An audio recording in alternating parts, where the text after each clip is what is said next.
लग्न झाल्यानंतर दुसऱ्या दिवशी सकाळी होता हळद फेडण्याचा कार्यक्रम। सगळेजण एकत्र जमले होते छान कार्यक्रमासाठी आणि तुम्ही बघू शकता इथे सुरू आहे हळद फेडण्याचा कार्यक्रम। इथे छान नवरीबाई आमच्या रावसाहेबांना आंघोळ घालत होत्या, ते पण छान एन्जॉय करत होते।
5 बायकांना नवरदेव नवरीच्या अंगावर पाणी टाकायचं होतं आणि तिथे मला सुद्धा पाणी टाकायला सांगितल्यामुळे माझा फोन मला दुसऱ्यांच्या हातामध्ये द्यावा लागला आणि त्यांनी शूट करताना फोन उभा पकडला होता, त्यामुळे थोडीशी ॲडजस्टमेंट तुम्हाला करावी लागणार आहे आणि त्यासाठी मी सॉरी म्हणेल तुम्हाला।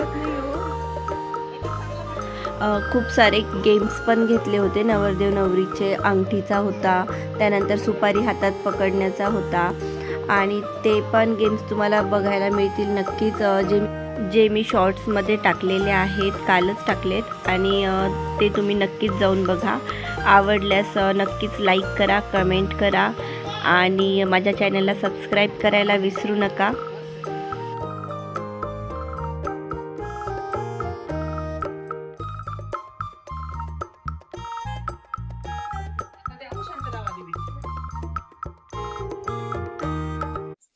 हळद फेडण्याचा कार्यक्रम झाल्यानंतर होते लक्ष्मीपूजन।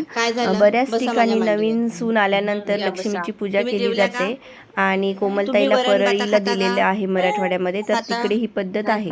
आमच्या भागात नाही केल्या जात लक्ष्मीपूजन, पण नवीन सुनेच्या हाताने करावंच लागतं त्यांच्याकडे। तर तुम्ही इथे बघू शकता लक्ष्मी मातेची मूर्ती किती सुंदर दिसत होती। लक्ष्मी मातेचा जो मुखवटा आहे ना तो पूर्णाचा बनवलेला होता आणि तिला जी साडी नेसवलेली होती ती नवरीचीच नेसवावी लागते आणि दागिने सुद्धा छान सोन्याचे घातलेले होते। खूप सुंदर अशी सजावट केलेली होती। मी तर अशी लक्ष्मी मातेची मूर्ती पहिल्यांदाच बघत होते, बघून एकदम प्रसन्न वाटत होतं आणि इथे ताई करत होत्या पूजन आणि यानंतर होती आरती।